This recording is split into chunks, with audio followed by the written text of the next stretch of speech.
Buy local took on new meaning during the pandemic as people became more aware of supply chains and where things we buy come from. Farmers, not surprisingly, would like to add their voices to that chorus. Stephanie Kloostra farms at Copperwood Acres, and she joins us now from Campbellford, just east of Peterborough, to make the case for buying meat, dairy, and produce straight from small farmers across Ontario. Stephanie, it's great to meet you. Thanks for coming on to TVO tonight. Thanks for having me. How's life on the farm? As always, it is busy, but I'm happy to make the time for such an important issue. Very kind of you. Let's just find out a bit about you. What kind of animals have you got there? I have the whole menagerie here. We raise cattle mainly for beef, but this summer I have also raised 250 meat chickens. We have egg layers for our family and for friends, of course. We always have extras. I have ducks and geese and pretty much anything else. Oh, and rabbits. Sometimes I forget what I have. It's that many. And I have 2 small children under the age of 3, so it is busy as life gets, but it is the best kind of busy. So all of those animals and 2 kids under 3, so not much going on in your neck of the woods, right? No, lots of nap time happening here. Yeah, I can see. Now, with the cattle, the beef, the chickens, the eggs, I get all that. The ducks and the geese and the rabbits, do you get product out of that? The rabbits are product that I plan to sell. They're going to the butcher this month. The geese was more just a dream for me to fulfill as far as my flyaway home, childhood dream. And they are slowly becoming an annoyance, so they may just be Christmas dinner. Okay. I've seen you on TikTok, I gotta say, and you're really good. And I think we should share how good you are with the people who are watching and listening to us right now. So, stand by, Stephanie and Sheldon, if you would. TikTok, please. Hello, fellow Ontarians. Inflation is hitting hard and large chain grocery stores are having to cut corners and sacrifice quality on a daily basis. But you want to know where that is not happening? Small farms across Ontario. My farm, Copperwood Acres, is located conveniently between Campbellford and Havelock, Ontario, and I am able to make deliveries within an hour of where I'm located. I am also available non-stop because farmers never sleep for pickup here at the farm. What I can offer is quality pasture-raised meat that tastes better than anything you have tasted and purchased at the grocery store previously. You are terrific, I gotta say. The camera really loves you. Great job there. But make the case here. Why do you think people should buy their meat from small farms? Because we really need it. And I mean, not to sound it's all about me, but it's all about the small farm right now, buying local, supporting local, and making sure your money stays local. And if we don't get more support now, these small farms are slowly going to start disappearing.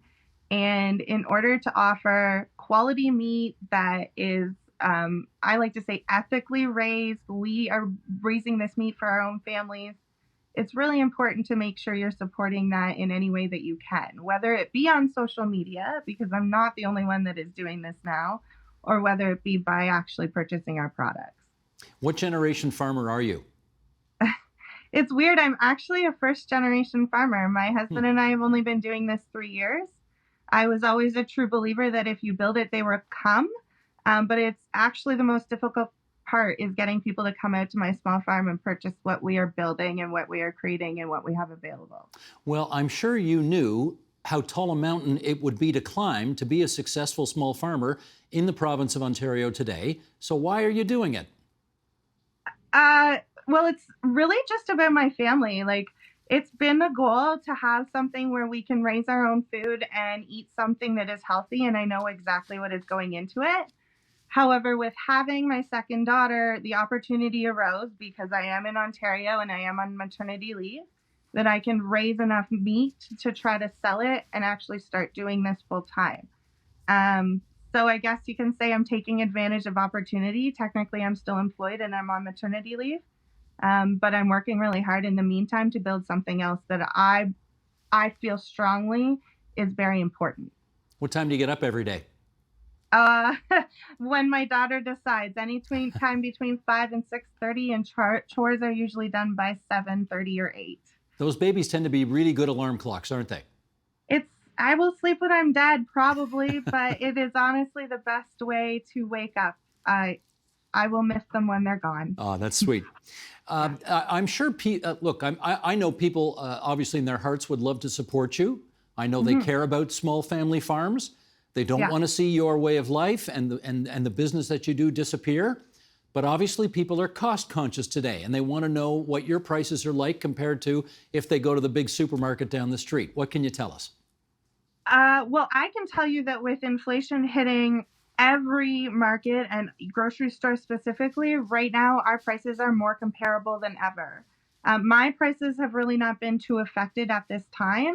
So, like, I'm happy to say I'm selling my chicken at $4.25 a pound. So my birds, depending on size, are anywhere from $20 to $30. And that can feed families as far as 2 or 3 meals because the quality of meat is just so much greater. There's very little shrinkage. You're able to feel and taste the protein. And I've had customers come back and tell me that when their children have not enjoyed store-bought meat, they haven't eaten it, they've been happy to ask for seconds when they've cooked my meat. So you can taste the difference. And I'm happy to say my customers have told me so. Gotcha. Now, last time I went shopping at a supermarket, I think I paid like 10, 12, 13 bucks for a steak. What are you charging? Yeah. So right now my ground beef is all sold out. Everybody jumped on it. But I will have more available this fall. And I do have stewing beef available. They are anywhere from a pound to a pound and a half, and it's only $8. And that is Highland beef. It is beyond anything you're going to purchase at a grocery store as far as the fat content and how much you're going to get out of it. People don't need to eat as much when they're getting a higher quality and protein meat. Mm-hmm. And how about antibiotics? Are your cattle getting that? No, my cattle are obviously they are vaccinated every year. The health of my cattle are important, but my animals are pasture raised. You can come and see them out in the pasture or watch my TikToks. That's why I do what I do. I want people to be confident in the meat they're getting because they see me do my chores every day. So they're pasture raised, they're on hay, and then I do feed them grain because they are spoiled and I like to feed them treats. Now, given that you can't offer the kind of discounts that massive producers can provide, I mean, you're not into the kind of volumes that they're into. Does it necessarily go without saying that your produce is going to be a little more expensive than what people would get in the supermarket? Yeah, it is. I like to say that is fact. I can't compete with, they call them loss leaders for a reason, especially the cooked chickens that you buy in Costco. Specifically, you have to walk to the back to get them, but they're cheap, right? Mm-hmm. What did you grab on the way? You never get out of Costco with less than $100. I can't offer that being a small business, and it is going to be more expensive. But I want to say that it's going to make a huge difference and a huge impact on your life if you're a customer of mine, not only for the health of you and your family, like physically, your health will be better eating a meat that is raised ethically and on grass and on pasture. It's also going to do a world of difference to your mental health. Like you come here and you see my children, they welcome you, they give you my products because I can't do anything with it, their health. And I have to think that that does something for my customers as well. They feel like they've helped. I think you're exactly right about that. Getting out of the big city and getting, into the country and seeing the air. Oh, it's fantastic, no question. Yeah. What about okay? So chicken and beef, I understand the benefits that you talked about there. What about your dairy products? Similar benefits? Well, so definitely, dairy is a whole different ball game, and I don't personally do dairy at the moment, but I have my daughter on goat's milk, and goat's milk is something that you can purchase more from small farms. There's not as many restrictions around it, and it is actually more easily digestible. So there are a lot of alternatives that you can purchase from small farms. Definitely look into those options as well as just like taking a look at who's in your area and who is offering stuff locally, especially on classified and Facebook ads. Now, I got to know more about that. I must confess, I don't know that I've ever had goat's milk before. How does it taste different from regular milk? Well, there's definitely a taste difference. It's all in how it's been pasteurized. In my understanding, it doesn't need to any additional pasteurization. I'm not an expert on it, but it has made a world of difference in my daughter. She was having rabbit poops. She's 15 months old, and she was having rabbit poops for a long time. And I've switched her over to goat's milk, and she is running like a tap now. I would say she's running just how she should.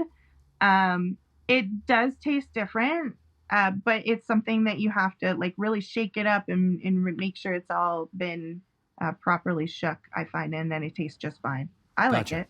Gotcha. Talk to us about convenience, because you know that a lot of people just go to the supermarket down the street because it's easy and you can park there, et cetera, whereas you're going to Yeah. be a bit of a drive. What's the argument Oh, then for going to you? for sure. I mean, my argument is that you just have to reach out and see what your options are, because I have two kids that love taking car rides, and I visit Peterborough often, and I visit Belleville for friends. So I like to say if you're within an hour's radius of my farm, there's a very good possibility I will be able to offer delivery. So convenience is really taken out of the equation when that comes into play.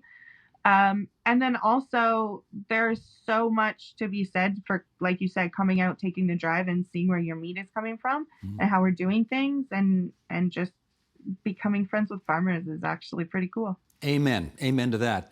Now, tell me this. When people see this, you are going to be inundated by business because you've made such a good pitch here to the people of Ontario. Are you going to be able to actually, produce enough for all of the people who are going to be banging your doors down? Okay, so personally, I will not be able to produce enough. That's already the problem. I don't have everything available, and people are asking for, half cows. And these are options that are available through butchers and through small farms all across Ontario. So do I have enough? No. I have lots of chicken. Please get a hold of me. I can give you chicken. I'm going to have turkeys available. I have them now, and I will for every holiday coming up. And I do have beef. I will have lots of beef available all year. But when it comes to these farm products, start looking on Facebook, start reaching out to people that you know that are farmers, because really all you have to do is ask and be like, hey, do you know someone who raises sheep if you're looking for lamb, etc.? You will find that within 20 minutes of where you live, there is a small farm just like mine that has product available just like mine. They aren't having as much luck, or they don't know how to get started on social media and advertise, but we exist, and we would love it if you could save us the legwork and actually start looking for us. But just to confirm, as you said a moment ago, you do deliver to within about an hour of where your place is, right? Absolutely. I am Okay. located in Campbellford, Ontario, and I am happy to deliver within an hour of where I live. Message me on Facebook, please. Stephanie, you're awesome. And we thank you so much for sparing some time from your daily travails at the farm to spend some time with us here on TVO tonight. You be well. Thank you so much. The Agenda with Steve Paikin is made possible through generous philanthropic contributions from viewers like you. Thank you for supporting TVO's journalism.